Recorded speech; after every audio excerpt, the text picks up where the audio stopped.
Why was Jesus of Nazareth crucified? Because he made outrageous claims about himself.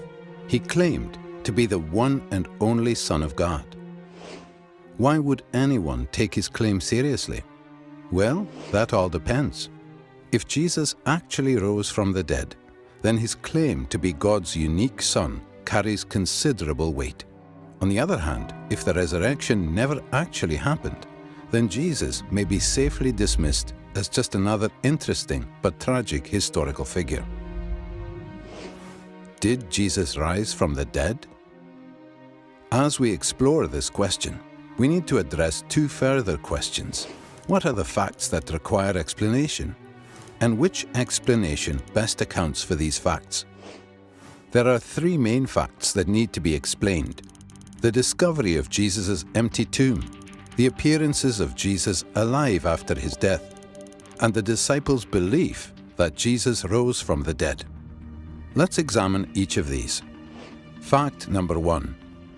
The discovery that Jesus' tomb was empty is reported in no less than 6 independent sources, and some of these are among the earliest materials to be found in the New Testament.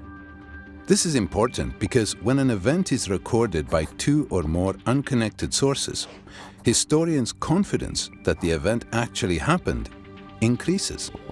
And the earlier these sources are dated, the higher their confidence. Moreover, the Gospels indicate that it was women who first discovered that Jesus' body was missing. This is likely historical because in that culture, a woman's testimony was considered next to worthless. A later legend or fabrication would have had men make this discovery. Our confidence in the empty tomb is further increased by the response of the Jewish authorities. When they heard the report that the tomb was found empty, they said that Jesus' followers had stolen his body, thereby admitting that Jesus' tomb was, in fact, empty. Most scholars, by far, hold firmly to the reliability of the biblical statements about the empty tomb. Fact number 2. The appearances of Jesus alive after his death. In one of the earliest letters in the New Testament, Paul provides a list of witnesses to Jesus' resurrection appearances. He appeared to Peter, then to the 12. Then he appeared to more than 500 brothers at one time.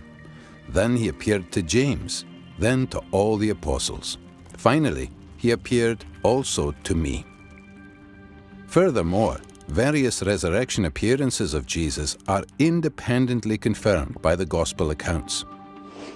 On the basis of Paul's testimony alone, virtually all historical scholars agree that various individuals and groups experienced appearances of Jesus alive after his death. It may be taken as historically certain that Peter and the disciples had experiences after Jesus' death in which Jesus appeared to them as the risen Christ. Fact number 3. The disciples' belief in the resurrection.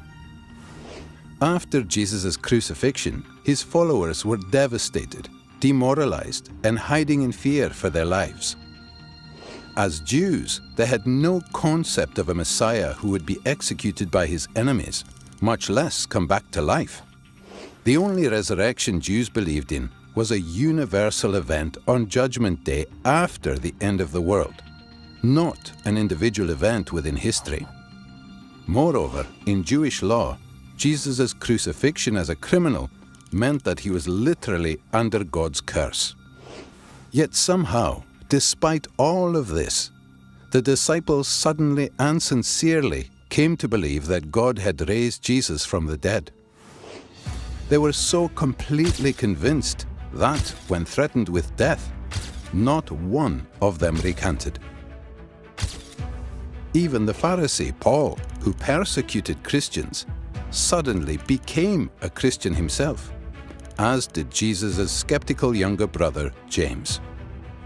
Some sort of powerful, transformative experience is required to generate the sort of movement earliest Christianity was. That is why, as an historian, I cannot explain the rise of early Christianity unless Jesus rose again, leaving an empty tomb behind him. These three firmly established facts cry out for an adequate explanation. How do you make sense of them? Down through history, various naturalistic explanations have been offered to explain away these facts. The conspiracy hypothesis, the apparent death hypothesis, the hallucination hypothesis, and so on.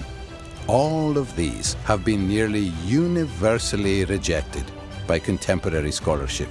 The simple fact is that there is just no plausible naturalistic explanation of these three facts.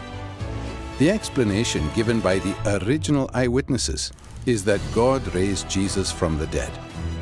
If it's even possible that God exists, then that explanation cannot be ruled out.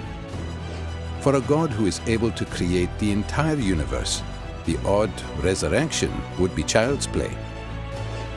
An empty tomb, Jesus' appearances alive after his death, and a group of dejected followers suddenly transformed by a radical new belief in a risen Messiah.